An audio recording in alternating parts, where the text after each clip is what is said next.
नमस्कार सहकारी मित्रांनो, माझ्या यूट्यूब चॅनलला आपल्या सर्वांचं मी पुनश्च एकदा हार्दिक स्वागत करत आहे। आपण जर एक सरकारी कर्मचारी असाल तर ही खास बातमी आपल्यासाठी आहे। महाराष्ट्र राज्यातील शासकीय कर्मचाऱ्यांसाठी एक अतिशय महत्त्वाचे आणि मोठे कामाचे अपडेट समोर आलेले आहे। खरं तर वर्तमान सरकारने अर्थसंकल्पीय अधिवेशनामध्ये राज्य कर्मचाऱ्यांसाठी एक मोठी घोषणा केली आहे। सरकारने अर्थसंकल्पीय अधिवेशनामध्ये नवीन पेन्शन योजना लागू असलेल्या राज्य कर्मचाऱ्यांना सुधारित पेन्शन योजना लागू करण्याची घोषणा केली आहे। या अंतर्गत एनपीएस धारक कर्मचाऱ्यांना सुधारित पेन्शन योजनेचा विकल्प देता येणार असल्याचे बोलले जात आहे। जे एनपीएस धारक कर्मचारी सुधारित पेन्शन योजनेचा विकल्प देतील त्यांना मग सुधारित पेन्शन योजनेअंतर्गत त्यांच्या शेवटच्या वेतनाच्या 50% एवढी रक्कम पेन्शन म्हणून दिली जाणार आहे। तसेच कौटुंबिक निवृत्ती वेतन म्हणून निवृत्ती वेतनाच्या 60% एवढी रक्कम पेन्शन म्हणून दिली जाणार आहे। पण याची घोषणा अर्थसंकल्पीय अधिवेशनामध्ये झाली असतानाही अजून याचा शासन निर्णय निर्गमित करण्यात आलेला नाही। त्यामुळे याबाबत संबंधित नोकरदार मंडळीमध्ये संभ्रमावस्था पाहायला मिळत आहे।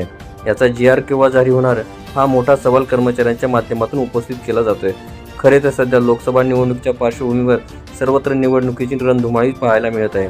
लोकसभेसाठी सध्या आचारसंहिता सुरू आहे, त्यामुळे या आचारसंहिता कालावधीत याबाबतचा निर्णय होऊ शकत नाही।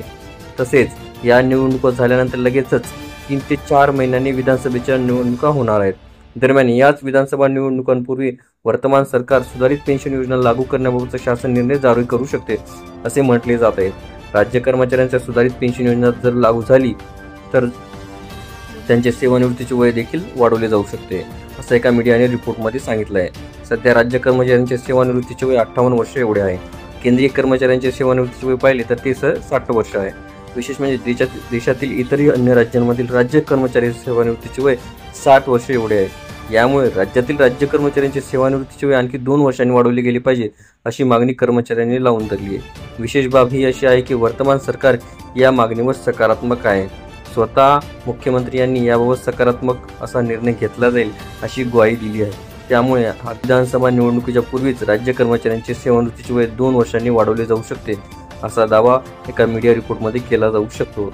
ज्यामुळे विधानसभा निवडणुकीपूर्वी खरंच राज्य कर्मचाऱ्यांचे सेवानिवृत्तीचे वय 60 वर्ष करण्याबाबतचा निर्णय घेतला जाणार का याबाबत लवकरच निर्णय होऊ शकतो।